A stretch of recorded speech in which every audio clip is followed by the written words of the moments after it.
Hello everyone, welcome to Krishna study point.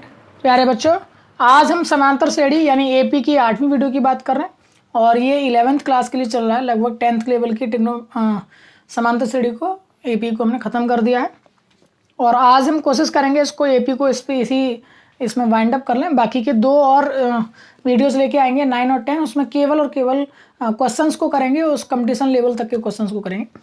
आज last type के question बचे हैं, इसमें हम डिस्कस करते हैं। पिछली वीडियो में आपने देखा था कि किस तरीके से हमने समांतर माध्य पद कैसे दो पदों के बीच में निवेशित करते हैं, अर्थमेटिक मीन टर्म्स को हम किस तरह से इन्वॉल्व करते हैं किन्हीं भी दो टर्म के बीच में, तो वो आपने सीख लिया है। अब हम बात करने जा रहे हैं कि किसी भी एपी की जो प्रॉपर्टीज़ हैं उनके आधार पर क्या क्या डिस्कस हो सकता है। तो सबसे पहले तो टर्म किस तरीके से माने जाते हैं किसी भी एपी में, टर्म इन एपी, वो आप लोग देख लीजिए। फर्स्ट ऑफ ऑल, यदि आप पहली बार वीडियो को देख रहे हैं, चैनल पर नए हैं तो चैनल को सब्सक्राइब कर लें और बेल आइकन दबा लें, जिससे कि आपको नई वीडियोस मिलती रहेंगी। ये चैनल ऐसा चैनल है जहां आपको केवल और केवल पढ़ाई और पढ़ाई मिलेगी, आपका कोई टाइम वेस्ट नहीं किया जाएगा। टर्म इन एपी, अगर आपको 3 पद मानने हैं एपी में तो आप a माइनस डी, ए और a प्लस डी ये मानिए, ठीक है। कोई भी 3 क्रमागत रेस्पेक्टिवली अगर आपको 3 टर्म लेने हैं किसी भी एपी के तो आपको क्या लेने चाहिए, a minus D, A plus D.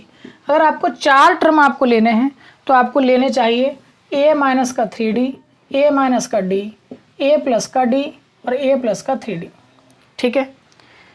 अगर आपको 5 क्रमागत पद लेने हैं तो आपको लेने चाहिए a माइनस का 2d, a माइनस का d, a प्लस का d और a प्लस का 2d। इनको आप लिख लीजिएगा।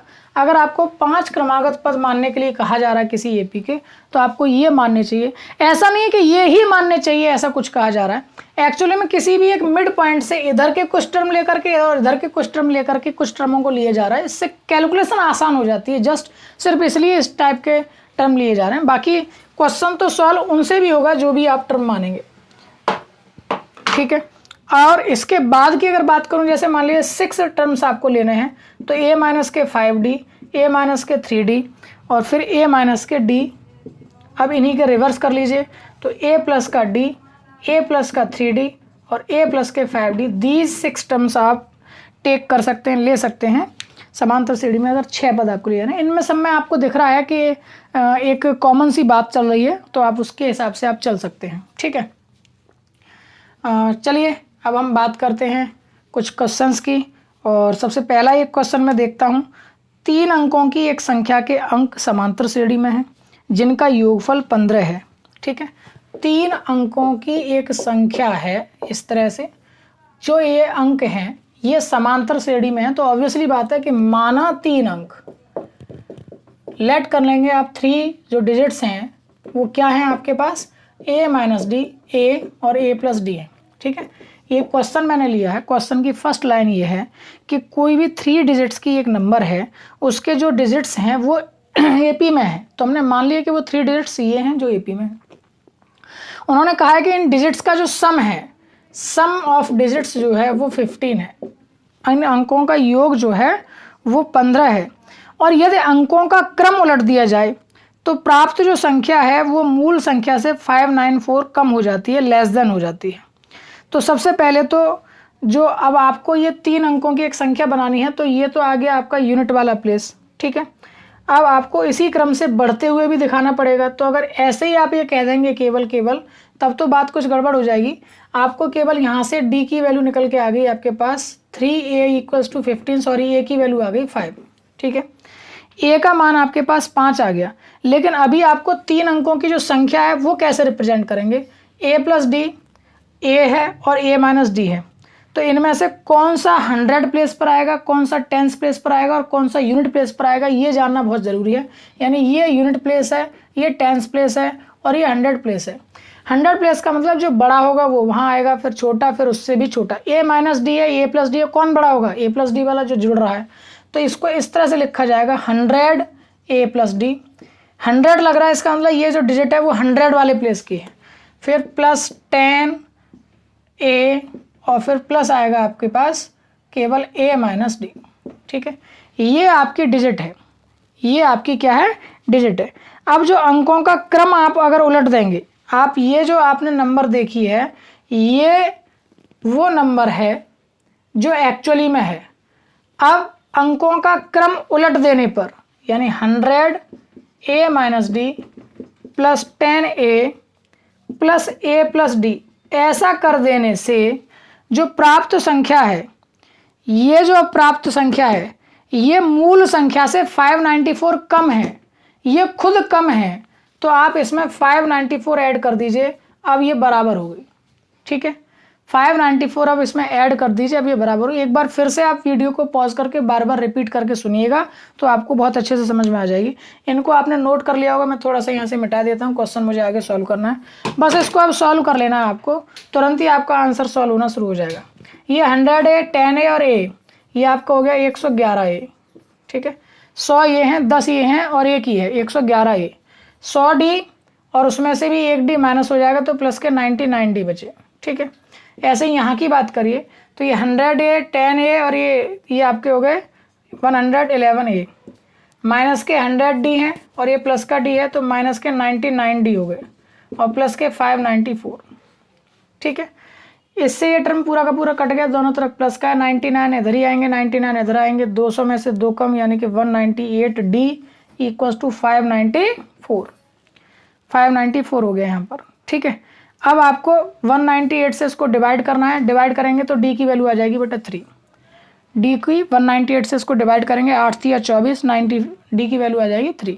ठीक है, आपके पास a आ गया और d आ गया और AP के अंदर केवल एक ही बात है, क्या है कि आपके पास a का मान यानी प्रथम पद और d का मान यानी कॉमन डिफरेंस होना चाहिए, फिर आप जो भी चाहिए वो सब निकाल सकते हैं। अब आपको चाहिए थी जो नंबर थी 3 डिजिट वाली, वो ये रखी, यही तो वो नंबर थी, इसमें वैल्यूज पुट कर दीजिए, बस आंसर आपका आ जाएगा 100a प्लस डी यानी 5 plus 3 plus 10 into 5 plus 5 minus 3। इसे सॉल्व कर लीजिए, 5 और 3 8, 800 प्लस 50 प्लस 2 यानी 852 is the correct answer of this question. वो संख्या 852 है जिसके अंकों को अगर आप उलट दें तो उलटने पर जो संख्या है वो मूल संख्या से 594 कम हो जाएगी, और साथ ही साथ में इस संख्या के जो डिजिट्स हैं ये एपी में हैं, 2 और 3 5, 5 और 3 8, आपको कॉमन डिफरेंस सेम सेम दिख रहा होगा। ठीक है, तो इस तरीके से आप क्वेश्चंस को कर सकते हैं। क्या ज़रूरत थी क्वेश्चन को, इसमें कोई नई बात नहीं थी, ऐसे क्वेश्चंस आप छोटी क्लासेस में भी करके आ रहे हैं। 2 संख्याओं से बनी संख्या है, उसको पलट दिया तो संख्या मूल संख्या से कम हो जाती है, ज़्यादा हो जाती है। 10th क्लास में भी आपने ऐसे क्वेश्चन किए हैं, तो वहीं से ये क्वेश्चन है। सिर्फ यहाँ पर क्या हो गया कि जो आप x और y मान लेते थे वहाँ वो x और y ना मान करके अब क्योंकि AP के हैं तो आपको AP के कुछ टर्म्स इस तरह से मानने होंगे, उन्हीं का आपको याद रखना है। ठीक है, चलिए एक और क्वेश्चन देखते हैं।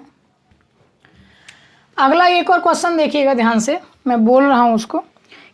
किसी AP की 3 संख्याओं का योगफल दे रखा है आपको 9, योगफल दे रखा है 3 संख्याओं का 9 दे रखा है, जबकि जो गुणनफल है वो दे रखा है 24 है, और कहा गया है कि वो AP में है।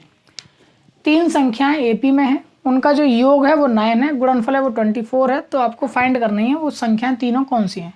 तो मान लिया कि आपने वो जो 3 संख्याएं हैं कौन सी मानेंगे आप, a माइनस डी, a और a प्लस डी है। ठीक है, अब अकॉर्डिंग टू क्वेश्चन उनका योगफल जो है सीधा सीधा कितना है 9, यहाँ से सॉल्व करेंगे तो d से d कट जाएगा, 3a की वैल्यू 9, a की वैल्यू आ गई 3। इसीलिए ये इस तरह की संख्या मानी गई थी कि d से d कट जाएगा, जब भी कोई कंडीशन दी जाएगी तो a की वैल्यू फटाफट से आपको मिल जाएगी। अब गुणनफल की बात कर रहा है वो, तो a माइनस डी, a और a प्लस डी, इनका तीनों का गुणनफल कितना है 24 है। a माइनस डी और a प्लस डी मिला करके बनेंगे a स्क्वायर माइनस के d स्क्वायर और into a equals to 24। a की वैल्यू है 3 यानी कि 9 माइनस के d स्क्वायर और 3 से मैंने भाग कर दिया 8 आ गया, तो d square equals to 9 minus का 8 यानी कि 1 आ गया, d की वैल्यू आ गई 1।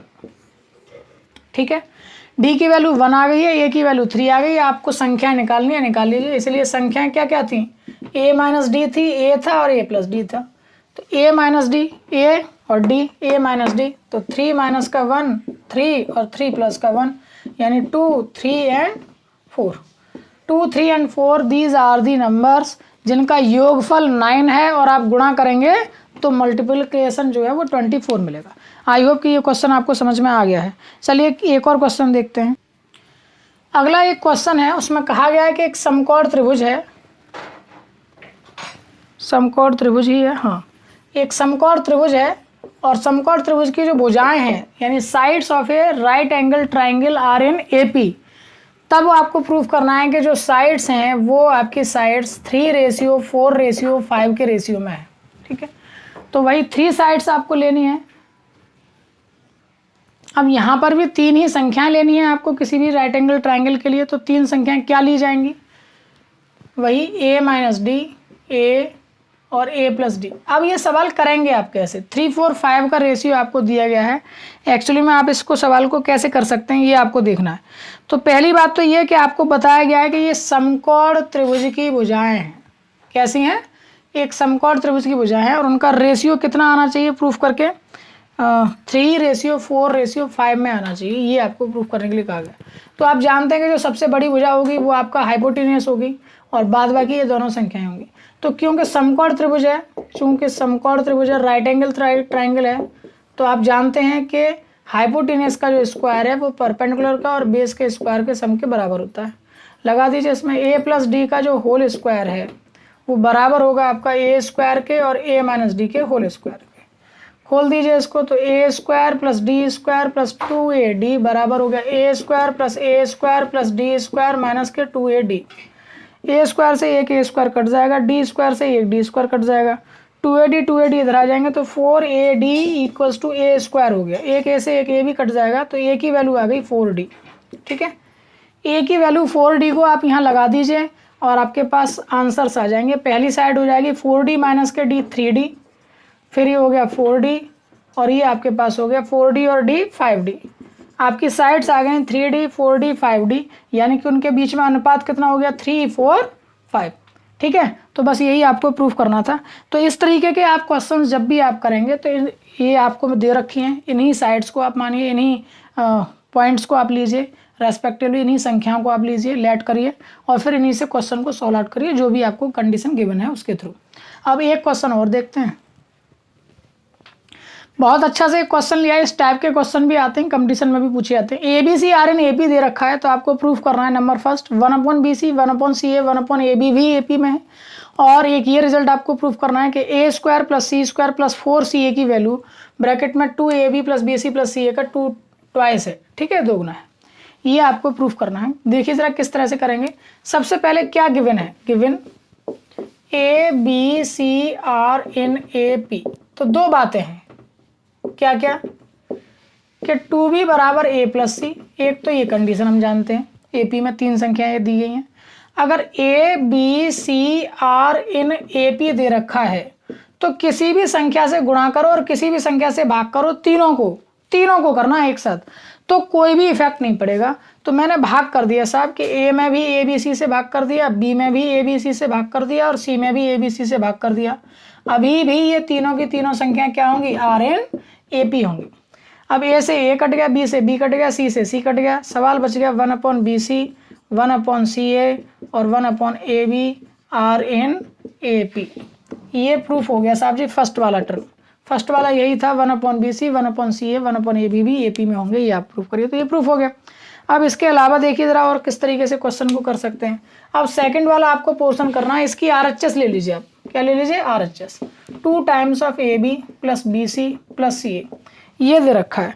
आपको यहाँ से बस वैल्यूज़ को लगाना है और सॉल्व आउट करते हुए चले जाना है।